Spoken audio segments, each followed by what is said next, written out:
Good afternoon, everyone, or for most of you. Welcome to today's Connected Conservation webinar on how to live sustainably and reduce your carbon footprint. My name is Brian Fainer, and I'm with the National Park Service and help support our Connected Conservation initiative.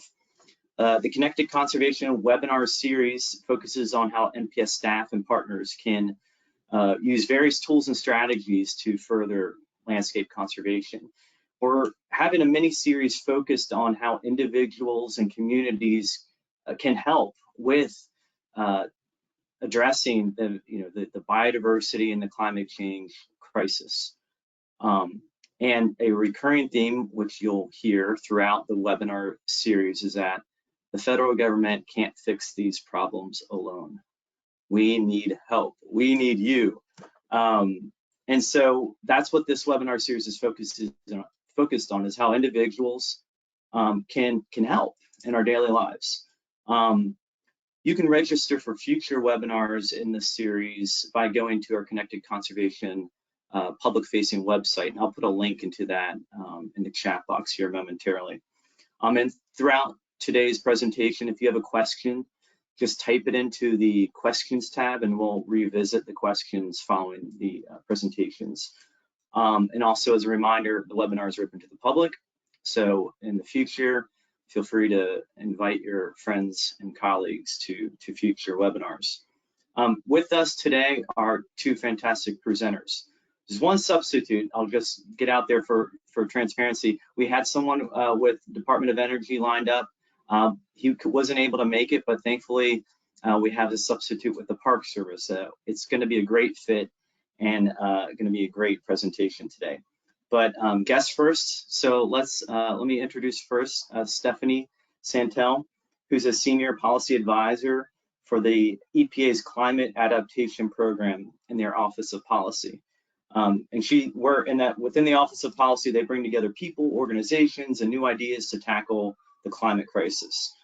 Stephanie has been with EPA since 2009 and worked on various Clean Water Act programs and performed various roles on policy initiatives related to nutrient pollution, environmental finance, mitigation, and also climate change.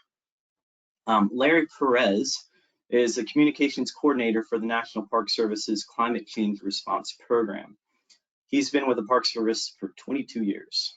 Thank you for your service, Larry. And has worked in various capacities, including interpretation, education, public information, and science communication. The majority of his career has been spent working in national park units in South Florida. So with that, Stephanie and Larry, the floor is yours. Okay, so I'm going to kick it off today, and I'm just going to close out my video just in case anything happens. I want to echo Brian's thanks for joining today's webinar. I'm really excited to connect with everybody today. So we're going to talk a little bit about a few ways that you and your community can help address the impacts of climate change for a more sustainable, equitable, and resilient future, and how EPA can help. So we're going to quickly touch on a few ways to practice sustainable living and address climate change on an individual level before turning to some community-wide or regional approaches. And together, these actions can help reduce our carbon footprint, build adaptive capacity to climate impacts, and take conservation actions that support our parks and our natural spaces. And as this webinar series is focused on natural resource conservation, we'll also discuss how climate adaptation practices can help advance multiple goals related to greenhouse gas reduction, sustainability, yes, conservation, hazard mitigation, environmental justice, and a lot more. So I'm a bit frozen here, Brian. I'm going to see if I can get my slides back up and running. Okay, wonderful. There we go. All right, so just a brief overview for everybody about what we're going to touch on today. So we've all seen how climate change is affecting communities across the country and having real significant impacts on the social, economic, and environmental systems that we depend on. There are definitely certain communities and individuals that are particularly vulnerable to these impacts, such as low-income communities, communities of color, children, the elderly, tribes, and indigenous peoples. Climate change is also exacerbating existing environmental pollution problems and stressors that impact the quality of our nation's land, air, water, and that definitely challenges EPA's ability to fulfill our mission of protecting human health and the environment. In addition to climate mitigation efforts, EPA is also working to adapt our programs to the impacts of climate change that are happening now so that we can continue to meet our mission and also support our external partners with building their climate resilience. So both mitigation and adaptation strategies are really needed. In fact, there's a lot of actions that build adaptive capacity that we may not think of as ways to address climate change. So for example, you may want to upgrade the windows in your home because you want to have energy efficiency or kind of heating and cooling efficiencies. However, those designs may also withstand hurricanes, affording you adaptation benefits as well. So let's talk a little bit first about the actions that EPA is taking. So way back in 2014, we developed our first climate change adaptation plan to mainstream adaptation into the agency's work and partner with states, tribes, localities, and others to build climate resilience across the nation. Today, we're building on this foundation of work across all environmental media to meet this challenge. Like a lot of other federal agencies, we released our new Climate Adaptation Action Plan in October of last year under the direction of Executive Order 14008, Tackling the Climate Crisis at Home and Abroad. The new plan and policy statement committed EPA to advancing several shared goals and priority actions for adapting to climate change through our programs and also building the adaptive capacity of our external partners. For example, the plan lays out 5 main priority actions for the agency to implement over the next 5 years to ensure that it continues to fulfill its mission. So integrating climate adaptation, and consideration of climate impacts into our programs, policies, rulemaking processes, and enforcement activities, consulting and partnering with others outside of EPA to increase the resilience of the nation with a focus on advancing environmental justice, implementing measures to protect our workforce, facilities, critical infrastructure, and procurement processes from the risks posed by climate change, and measuring and evaluating how well we are doing with all of those activities, as well as identifying science needs that can underpin those activities and the agency's decisions. As part of the agency-wide plan and the policy statement, the administrator also directed all of EPA's offices and regions to update their individual adaptation implementation plans. So that process is currently underway. And throughout the implementation of all of these plans, we've committed to considering and addressing the disproportionate impacts of climate on overburdened, underserved, and disproportionately at-risk communities.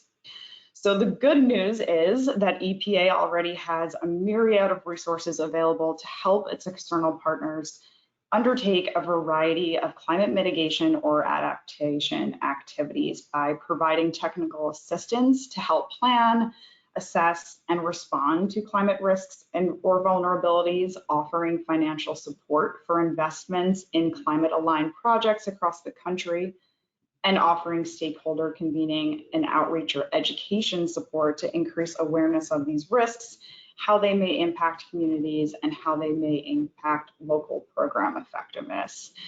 Under this federal government-wide approach, EPA also coordinates with other federal agencies like National Park Service to align our climate change efforts and to create new opportunities for supporting stakeholders.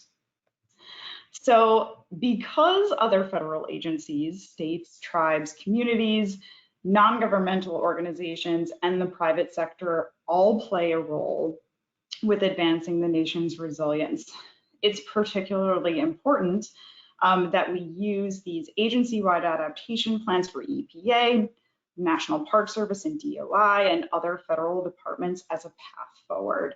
So it's time to put those plans into action with others on the ground and talk a little bit about what we can do individually and on a community level. So not only are these actions that we'll talk about today good for the environment, but they're also good for human health, economic welfare, equity, and environmental justice, and overall quality of life.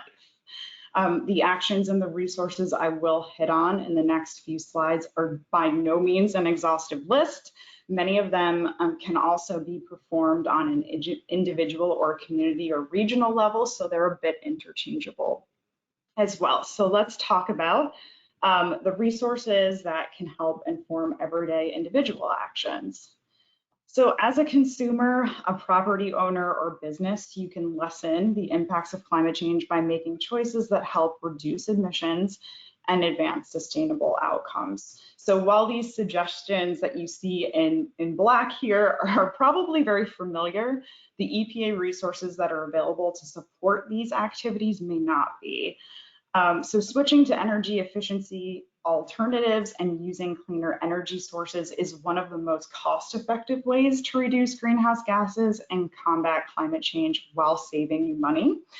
The Energy Star and the Water Sense programs, among others, can definitely help. So look for the Energy Star certification label on energy efficient products like appliances, lighting, heating and cooling equipment, electronics, and office equipment. You can use EPA's product finder to find products and where to buy them, as well as the rebate finder to find available utility rebates and special offers for those products, and our best value finder to find the lowest price Energy Star certified products.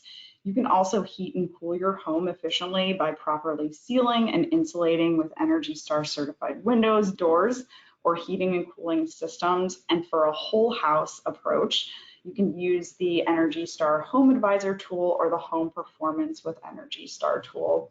You can even consider an Energy Star certified house itself or apartment that are designed to build to standards above most other homes on the market today. You can also switch to renewable energy sources like solar, wind, and hydropower, and visit EPA's power profile to learn more about the air emissions impacts of your locally provided electricity if that's of interest to you and you want to learn more about the options that are available. And then finally, the Water Sense program, which is kind of the water equivalent of Energy Star, encourages water efficient products and services. They also collaborate with Energy Star as reductions in water use often can help decrease energy use by reducing the need to pump, treat, or heat water for certain end uses. You can even consider in your home or property nature-based improvements like rooftop gardens, green infrastructure, or water-efficient landscaping for your home or your property with Water Sense's Water Smart Landscapes Guide, which can definitely also help to lower building energy demands by increasing surrounding shade. Moving on, with minimizing natural resource, food, and product waste can help you save money, conserve natural resources, and also reduce greenhouse emissions. So as a consumer, you can reduce those greenhouse gas emissions by thinking about the environmental impact of products like their durability, sustainability, ease of recycling when you're making a purchase. Reducing food waste is particularly important as food is the single largest category of material that's placed in municipal landfills, where it emits methane, a powerful greenhouse gas.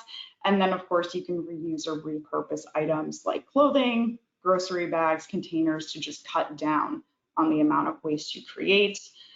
Using alternative or low energy transportation can definitely reduce greenhouse gas emissions as well. So whether that be biking, walking, carpooling, using public transportation, or looking into energy efficient vehicles and models with higher miles per gallon are switching to electric vehicles that typically produce less greenhouse gas emissions than average new gasoline powered cars. So definitely look at EPA's Green Vehicle Guide for information on clean fuel efficient vehicles. You can also use the Beyond Tailpipe Emissions Calculator to see emission savings from driving an electric vehicle in your region, and also EPA's Energy Star electrical vehicle page to learn about electric vehicle incentives and chargers as well. You can reduce or avoid risks from climate-related events before they happen at home, school, your business, or in your community, such as using the Smoke Ready Toolbox to learn about the risks of smoke exposure and actions that can protect your health before wildfires occur. And then finally, you can take all of these experiences with these practices and kind of behavioral changes to promote environmental stewardship and sustainability with others in your community. So helping others to learn about the science of climate change with EPA's Climate Change Indicators tool, educating others about how to make a difference using EPA's resources and tools for educators and students, for example, increasing climate change data and understanding by participating in science projects, our local challenges that are citizen science-based, where you live, and then participating with your local government. A lot of them have voluntary advisory boards, neighborhood councils, where you can help shape local policies and decisions. And lastly, think about connecting with the individuals and the families who are often closest to the problems and should really have a voice in what the solutions are moving forward. So that was a lot to go over at the community level. We're going to take it up a little bit in scale onto the community level. So things that you can do with others. It's really important when you think about working on a higher level at a community or regional scale to think about a diverse set of partners that bring different expertise and resources to the table to get things done at the right scale. So on a community level, learning what the climate issues are that threaten your region of the country and your community, who is most vulnerable and how you can help is particularly important. For example, in urban areas that are dealing with urban heat island effects, tree plantings, community gardens, and green roofs can help cool urban spaces. Under-resourced communities are especially vulnerable to heat and heat island effects, particularly in the summer. So that's a very important angle to think about as well in terms of who's most in need. What one community may do to address climate-related issues could have negative implications for another. So being able to connect across community lines on projects, initiatives, or policies that advance climate resilience and sustainable outcomes may help achieve joint public goals and be more effective than any single community. So think about resources, you get more participants, more project ideas. For example, EPA's Regional Resilience Toolkit, 5 steps to build large-scale resilience to natural disasters, can help multiple jurisdictions and levels of government work together for regional scale actions through an inclusive and holistic process. For a little bit more information on that and examples of projects, you can look at our Smart Growth Communities and Projects page for that information. And then climate change is the ultimate sustainability issue. So it can take different social, environmental, and economic considerations to craft these solutions with community buy-in. Bringing those various perspectives and professionals to the table can help your community form stronger solutions that address multiple community-wide needs. And to that end, EPA often encourages these holistic and integrated watershed management approaches that bring together the right set of participants and that appropriately scale actions to the size of the challenge at hand. So thinking about watershed planning frameworks and integrated planning for climate impacts across wastewater and stormwater systems in a locality. And then last but not least, you can consider ways to integrate sustainability and environmental justice goals into these types of actions to prepare for and lessen the impacts of climate, address disparities, and build more sustainable neighborhoods. So with that, let's talk a little bit more in depth about some of the EPA resources that you see highlighted on this particular page. So the following tools and initiatives can help again, both individuals and communities achieve climate resilience, among other shared public goals like conservation. And given that's the theme of this webinar series, many of the efforts that we'll talk about now will promote green infrastructure and nature-based solutions that support water quality improvement while increasing climate resilience, economic welfare, open space, emissions reductions, and many other goals. So let's start with tools. These efforts listed here are just, again, a few ways in which EPA is improving the availability of data and information and offering technical assistance to support more climate-informed decisions. So EPA does have interactive online mapping platforms that can help improve the availability and the usability of data. So a user-friendly data integration and mapping platform that's already used by water managers, educators, students, and the general public is called How's My Waterway.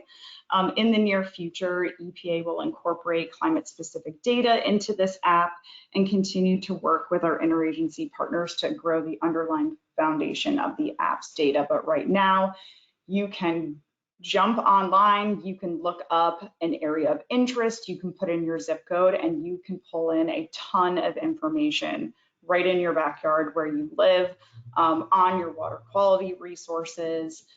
How's My Waterway is organized around very specific topics like drinking water, the ability to swim, and also just a local condition of your waterways. So being able to reference that and seeing all that data overlaid is often really helpful for communities to pinpoint areas that may need additional protection or could achieve multiple goals. EJ Screen is an environmental justice mapping and screening tool that can help a user identify areas that may have higher environmental burdens and vulnerable populations. So the tool provides specific demographic and environmental information for an area of interest, including climate change data layers for hazard potential for wildfires, drought, coastal flood hazard, 100-year floodplains, and even sea level rise.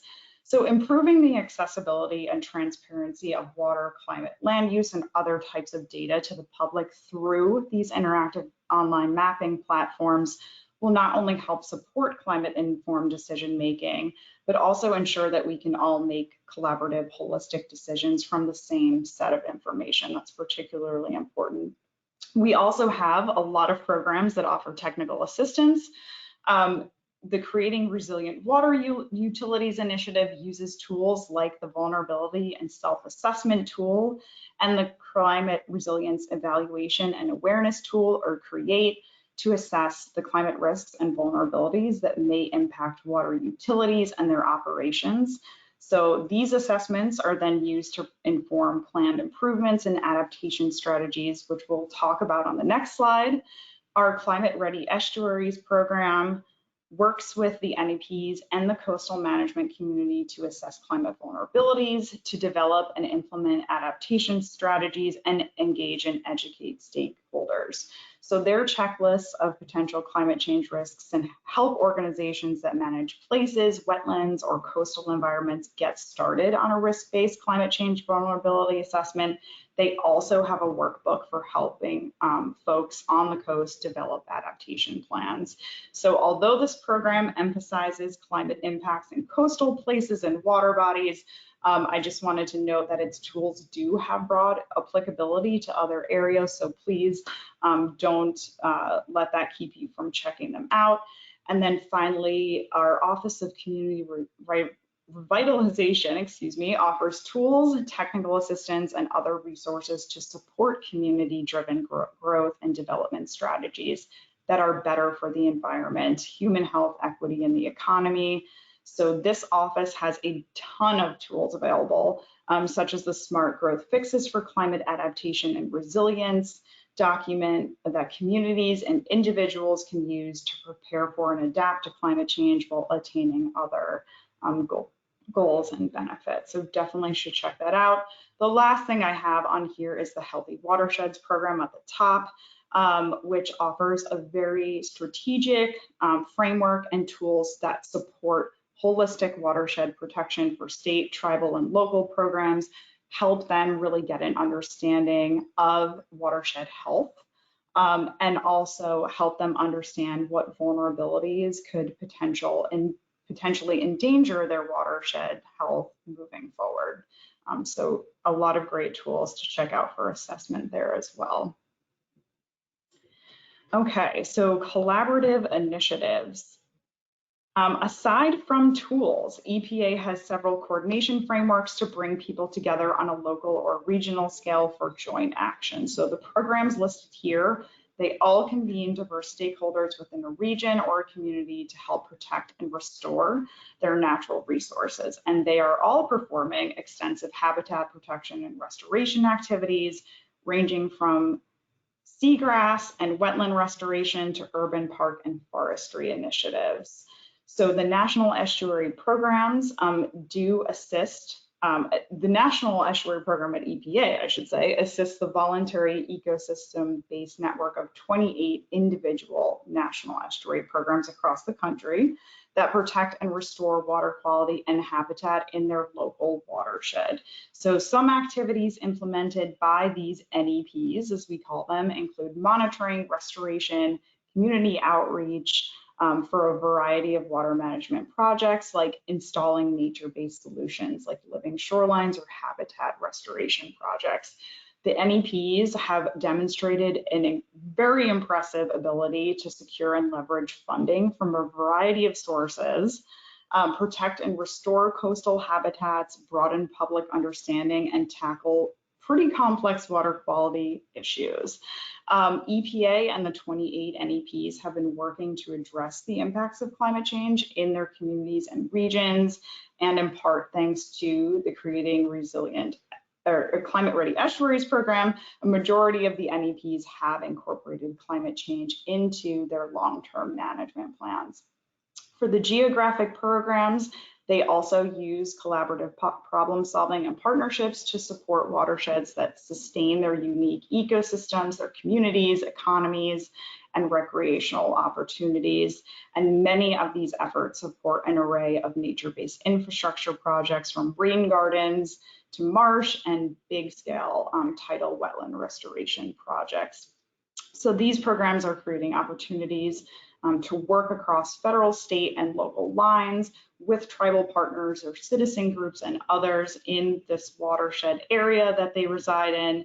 And we are investing as an agency in ecosystem protection and restoration and community resilience through both the geographic programs and the national estuary programs with new funding from bill. So these programs will, or bipartisan infrastructure law, these programs will be prioritizing investments in planning and community capacity building, nature-based solutions, and other climate adaptation activities as well moving forward. Moving on to the Urban Waters Program. So the Urban Waters Program, for those that are not familiar, does attempt to reconnect urban communities with their waterways while improving coordination across governments and community-led efforts to promote the economic, environmental, and the social benefits of our nation's waterways. Through the partnership, EPA works with 15 federal agencies and more than 28 non-governmental organizational partners in 20 designated locations to bring grant funding, technical assistance, and engagement support to urban areas to help restore their ecosystems. So the program assists with project siting, incorporating natural approaches into multi-jurisdictional planning activities, and even training workshops for local communities. They even have an urban waters learning network that can help municipalities around the country share successful adaptation practices to address climate stressors happening in specifically urban communities. So that's particularly exciting. And then last but not least, and we're almost done here, creating resilient water utilities that I mentioned tools on the last slide is helping drinking water, wastewater, stormwater utilities across the nation increase their resilience through a comprehensive planning process that provides a clear understanding of climate science and long-term adaptation options by using a guided framework to help utilities develop climate adaptation plans, mapping and data services that look at climate scenario projections and storm surge, among others, and then personalized workshops, training, and direct technical assistance for a given utility or utilities within a community or a region of the country. So also bringing utilities together to strategize on that front. And last but not least, they have a ton of case studies available for utilities that have already worked with the program and have been really successful at performing not only the technical assistance and kind of number crunching part of things, but also putting plans into practice. So again, this is not a comprehensive list, although I'm sure it feels like one. We do have a lot of other resources that folks can use to achieve their climate and their conservation related goals. I definitely encourage you all to not only look into some of these resources I mentioned today, but explore additional options with these two main links here on the last page, which we'll drop into the chat. And just thank you again for the opportunity to share our work with you. Great, thank you so much, Stephanie. Larry, I'm making you the presenter right now. Sounds good, I appreciate it, Brian. And I'll share that screen right there. And thanks very much. And Stephanie, thanks, great presentation. I really appreciate it. And Brian, thanks for the kind invite to join everybody today. And I just want to say, I think the intent here is just give a little bit of an NPS filter on similar topics, regarding climate action. And again, I'm Larry Perez, part of the National Park Service Climate Change Response Program based out here in Fort Collins, Colorado. And most of you on the call today are National Park Service personnel. So I'm somewhat preaching to the choir, but we have had a fairly exceptional year so far. We've all seen the headlines about the intense flooding and catastrophic damage at Yellowstone National Park, but suffice to say, water woes plague the whole national park system, from houses washing offshore and strewing debris across Cape Hatteras to the record low water levels that we're seeing in reservoir parks across the American West. And that drought condition and aridification, particularly in the American West, is fueling wildfires that are grabbing headlines. First at Sunset Crater earlier this year, but certainly most recently we're seeing burns at Sequoia Kings Canyon, Yosemite National Park threatening those old sequoia groves, and even historic structures. Bent's Old Fort burned over the almost majority of its park earlier this year, threatening the historic reconstruction there as well. It's just a small sampling of impacts. And of course, it's very difficult to take any one instance and draw a clear climate influence without some analysis. But rest assured, this all has the fingerprint of climate change, and this is all very much in line with future projections of what we can expect across the service. This has real implications for our visitors and visitor access, including what we're seeing in Denali with the buckling of the park road near Polychrome Pass, cutting off access to the park thanks to a melting rock glacier, but also visitor restrictions to certain areas for visitor safety under extreme temperatures at places like Lake Mead, or temporary fishing restrictions at places like Yellowstone or Olympic in response to extreme water temperatures or drought conditions, right? There is an increasingly urgent need for us to talk about and address these topics in a proactive manner. Adaptation on the ground. To that end, and Stephanie mentioned, EPA has developed its own climate adaptation action plan. The Department of the Interior has as well, under that same executive order that was issued previously. The DOI climate action plan is very focused on advancing on the ground adaptation and doing so in a manner that properly recognizes that climate change is affecting people and places disproportionately, and doing so in a collaborative manner that brings the best possible solution for all. Adaptation, of course, is intentional management action that addresses either current or projected future climate. That's to say, adaptation addresses change already in motion.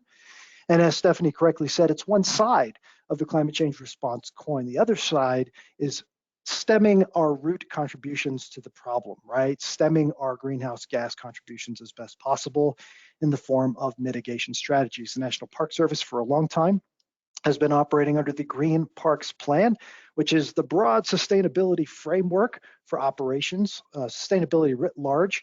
There are 10 sustainability goals in that plan, but a number of them speak directly to many of the same considerations that Stephanie outlined in her presentation under individual actions. It turns out what's good for people is also good for parks. And so some of our goals include things like be energy smart, and I should say that capitalizes on EPA's Energy Star portfolio manager, be water wise, be climate ready and climate friendly. And one of the goals is foster sustainability beyond our borders. This is where C2 comes in, right? The effects of climate change don't start and stop in national parks. Instead, it extends to the communities that are embedded in and around them. And so we want to be sure that we're including them in our conversations. And the National Park Service has something of an outsized role in that regard. And so when we look a little more broadly, we look at the NPS climate change response strategy that we operate under, it has 4 focal areas. Not surprisingly, we've got adaptation and mitigation, but we recognize that those 2 areas are informed by and supported through ongoing science and communication. So these 4 focal areas are truly integrated, they're iterative, and they support each other over time.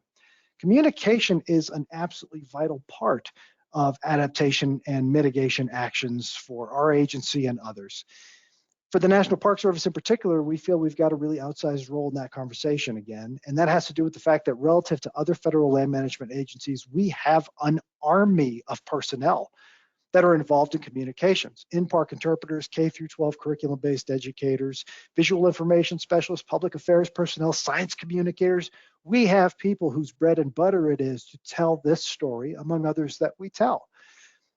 Add to that the fact that we've got an outstanding scope, both in terms of our in-park visitation and our virtual visitation.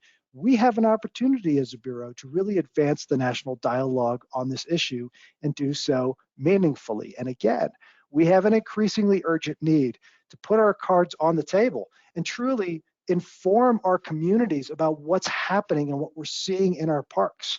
Not just about glaciers, not just about pika, but what climate change is doing to the infrastructure that allows for visitation, the infrastructure that allows us to care for it, the cultural resources of importance to our communities, the cultural landscapes that are important to our native nations, right?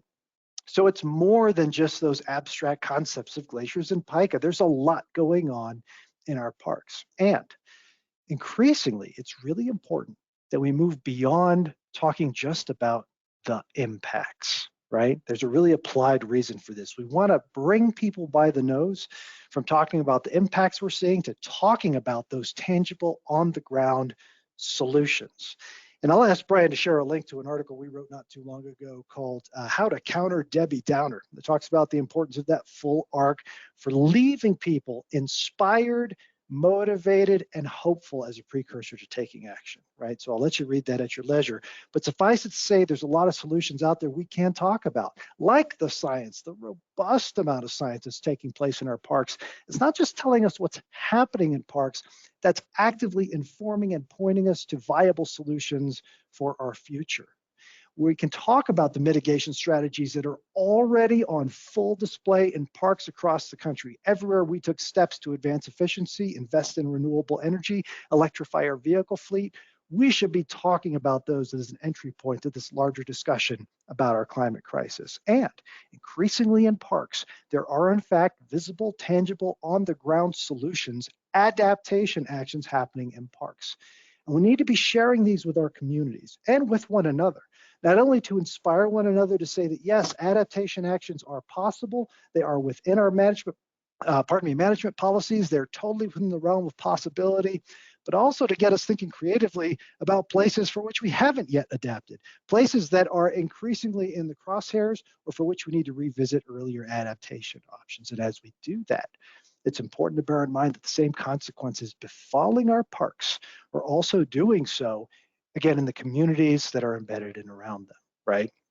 So we need to involve these folks across our borders, outside, beyond our borders, in not only adaptation planning, but also in all of our mitigation efforts, because it's in that latter realm of mitigation that they perhaps have an outsized role than even we do. A lot of parks are already doing a great job of this. A lot of parks are already talking about climate change. They're already showcasing adaptation, and they're doing a great job of issuing calls to action to their visitors' communities about what they can do about it.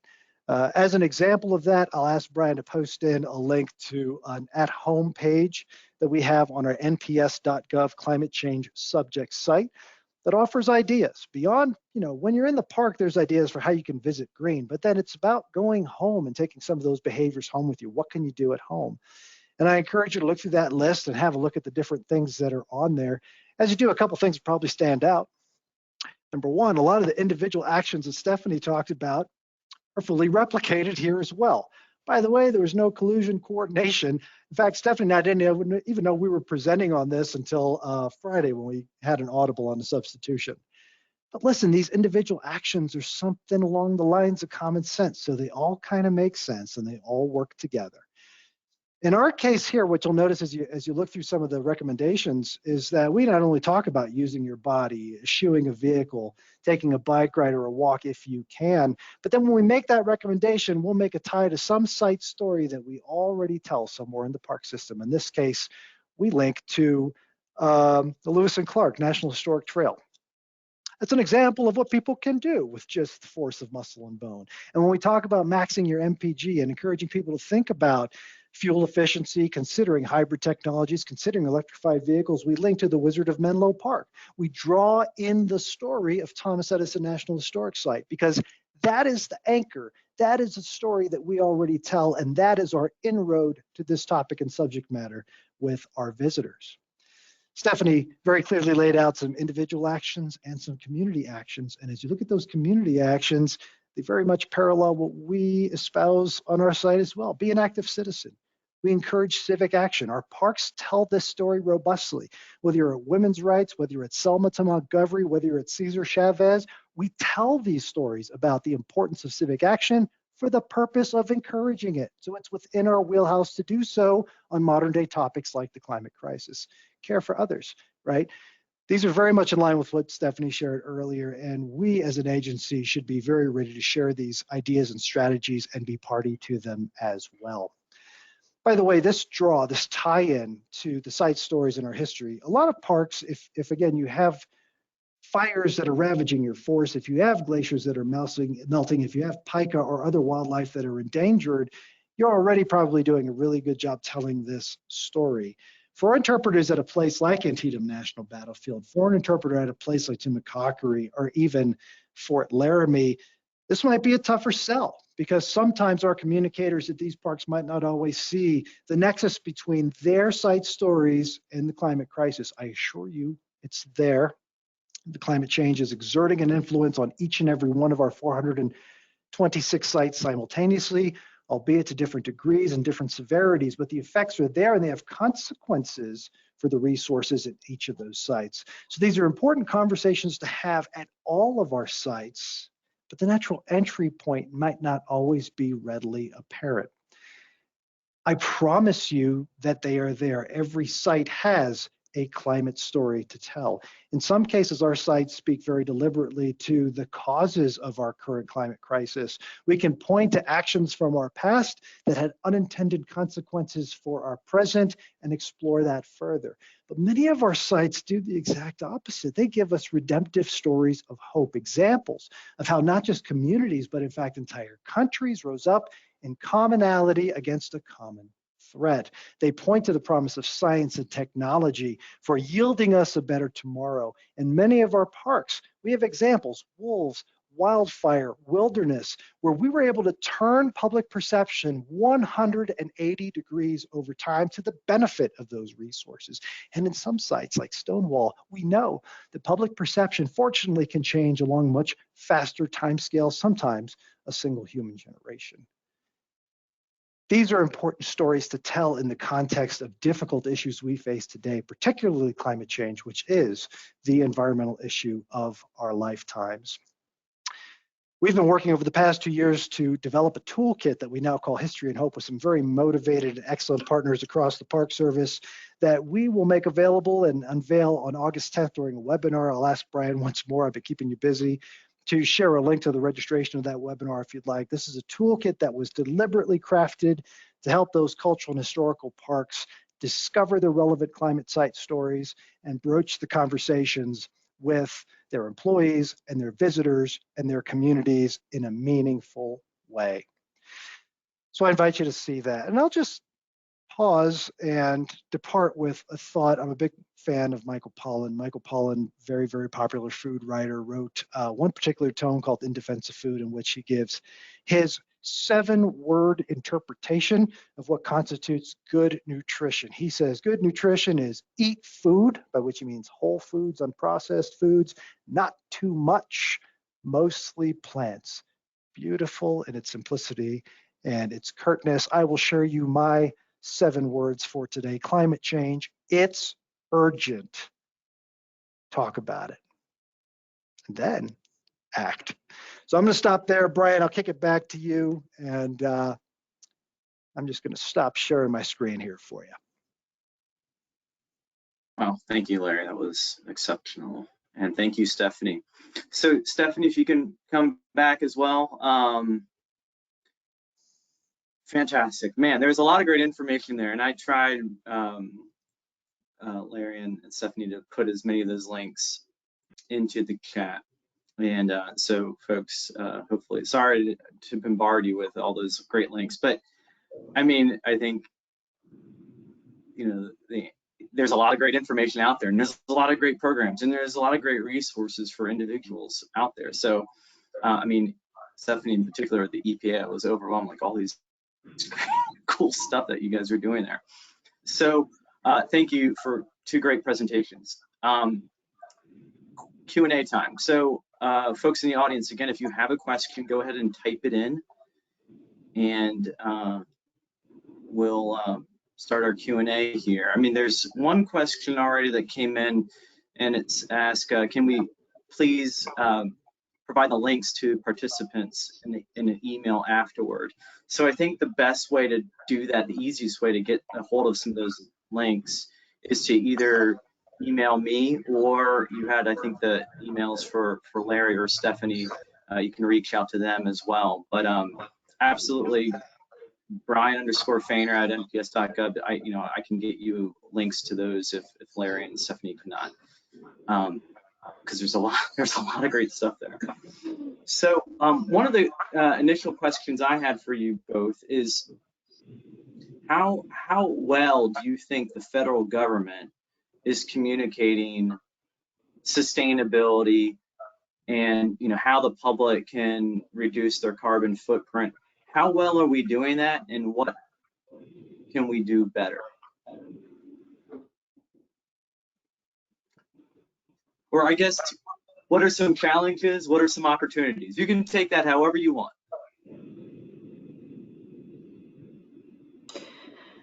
So I think some of the challenges are that it definitely isn't a one-size-fits-all approach, right? Climate change is going to impact communities and individuals differently, depending on a lot of different circumstances around their home, their business, their community, or location where they live in the country.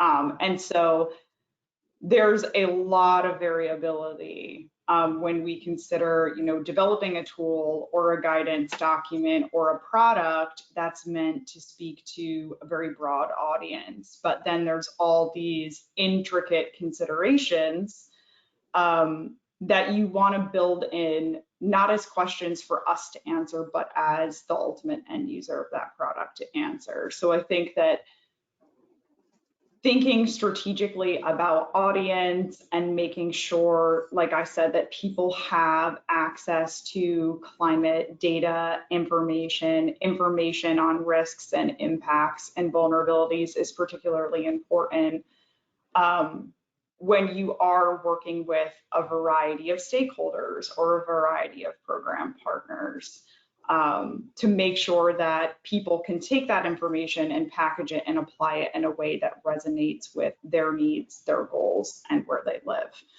And so as a solution to that, I think that it's really exciting to see the initiatives that are happening around our government-wide approach under the executive order, because we're developing, like National Park Service and DOI, EPA, other federal agencies, these plans that really daylight a lot of the activities that the federal agencies are taking on, and people can start to see where those alignments are. And so I think that will help facilitate more meaningful actions on the ground. And a lot of federal agencies, including EPA and the programs that I mentioned in my presentation, they work in regional spaces, or they work on the ground. They can be these delivery mechanisms to really roll up their sleeves and have a face-to-face conversation with an individual or community or a set of communities in a region. And that's really, I think, going to be important for facilitating the right type of dialogue to be able to deliver on the support that EPA is committed to providing to our stakeholders outside of the federal government space. What do you think, Larry? So, yeah, Larry, I don't know if you want to jump in too. I would just say that when we ask about sustainability efforts writ large, right, we're 50 years into the modern environmental movement. And the federal government has certainly made strides, and it's also had setbacks. It's suffered from a continuity problem, if you will. Different priorities arise and sometimes take attention away. The great news is that the sustainability push in many ways has been carried by non-federal organizations, right? And we can point to any number of states that have made strides in certain domains. And similar things can be said at local and even non-governmental organizational levels, right? So I'm heartened by the fact that we're not the only game in town, and though we should perhaps arguably be the leaders on this effort, there are others working with us to help advance the cause. One thing I think we need to do better, especially in light of what we're realizing is happening in recent years, is we need to do better at conveying the sense of urgency necessary to bring the scale of action that's truly needed.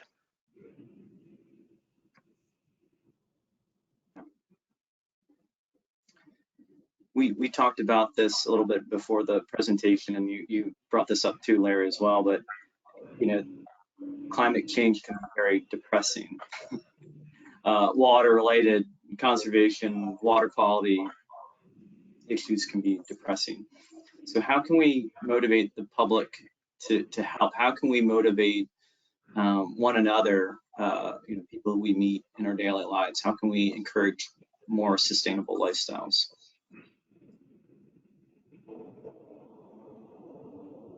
That's for either of you, because you both are getting at that in different ways. I'll offer just two quick thoughts on that. Number one, I think the way that we harbor hope is by looking at our past and recognizing that throughout our history as a species, we have encountered very big issues, and we've been able to overcome them through collective action so far.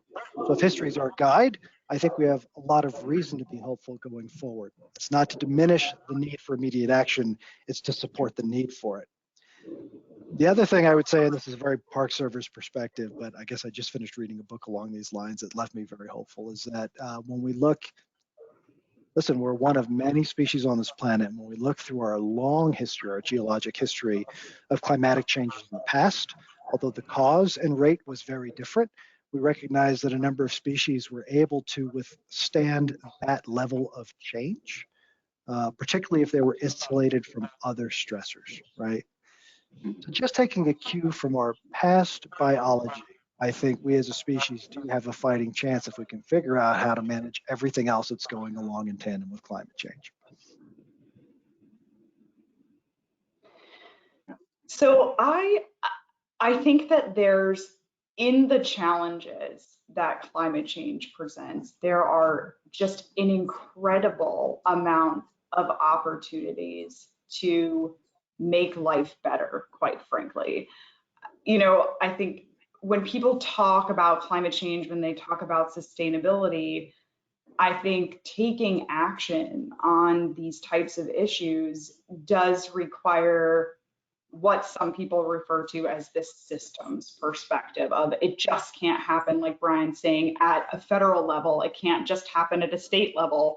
It can't just happen at a community level. It has to, in some respects, happen at an individual level. And I think that the individual level that we've talked about today is something that is resonant and tangible because it's what you do in your everyday life. And so thinking about how these initiatives that we're spearheading as a federal family can trickle down and support the individual or the community makeup is, I think, really, really important. But if you look at the co-benefits that I referenced in my presentation for conservation, for open park space and green space access, for energy conservation and water conservation, for social and health related benefits and economic welfare, those are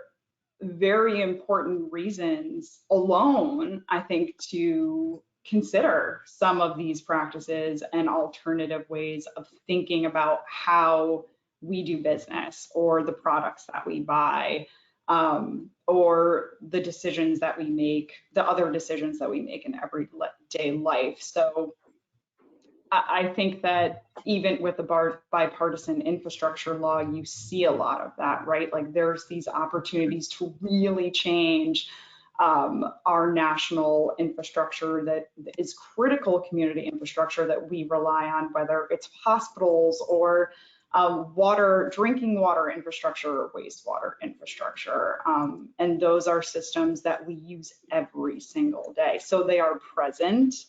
And like Larry said, there's so many great examples of ways in which state leadership, local government leadership has been, in many ways, I think, teaching us how to do the work better. So there's a lot to be learned and a lot to be replicated. Yeah. Well, we're almost out of time. Any parting thoughts, Stephanie and Larry, that you wanted to leave the audience with? Just continue when asked what you should do about climate change, it's always wise to keep in mind you should do everything you can. That is to say, everything that's in with your power at an individual level, within your power in your occupational category. Just do what you can relative to your position and abilities. And you'll be doing, together we can move mountains. Yeah. I would just say, don't be afraid to ask questions about the risks, about the issues, educating about what you think would be the basic information, and be humble about that. Because I think starting from a place where you're hungry to learn more is the best place you could be. So the tools that I didn't get to mention, such as ArcX, and the Federal Green Infrastructure Collaborative that has these great webinar series that are open for the public now. You can get involved and reference these resources. I'm sure National Park Service has tons of them too. And that's a great place to start. Thank you, Stephanie and Larry. I mean, fantastic presentations and great questions. Thanks everyone in the audience. And yeah, I mean, this is so, I love what you said, Larry, too. I mean, what gives me encouragement is that, for the Park Service, we do have an army of communicators. Like we have 300 million recreation visits a year. That's a lot of people who are interested in conservation. And so that's a great opportunity to encourage people to help tackle or to address some of these really complicated and difficult issues in maybe simple ways, right? Got to make it easy as best we can anyway. So and the simple ways add up, right? Yeah, exactly. Right. It's like all those little actions collectively do add up. And I think with this webinar series, we're progressing as we go along to a point where I think we're going to have a presentation getting at how, some of the conservation NGOs even purposefully work on communicating to the individuals what they can do, with the expectation and belief that those many steps will lead to more interest in doing something big, if it's a state ballot measure or things like that. So fed bear is a dead bear. Don't feed bears in your back. You make sure your bird, feeders aren't there out there for bears if you live in bear country. Well, then there's something maybe down the road for wildlife corridors, or thinking about initiatives, tackling dump sites that are bears are getting overshoot at. So cool. Thank you so much, guys. I'll just quote Dr. Patrick Gonzalez, who's a climate scientist with the Park Service, who is very fond of saying the current predicament we're in is a result of billions of tiny choices, and billions of tiny choices can make the difference for tomorrow. Absolutely. Thank you. So beautiful. So I did put a link into the next webinar in our series. We're going to have someone from the Leave No Trace outdoor ethic program talk about how Leave No Trace works, and how that can be used to address broader conservation challenges with crowding and trash in some of these protected areas, such as parks that we love, and again, how individuals can help. So thanks everyone for attending today, and there will be a recording. We'll post it to our public website, and it'll be on our YouTube channel. And feel free again to share it with your friends in the future. Thank you again, Stephanie, Larry. Have a great week, everyone. Thank you.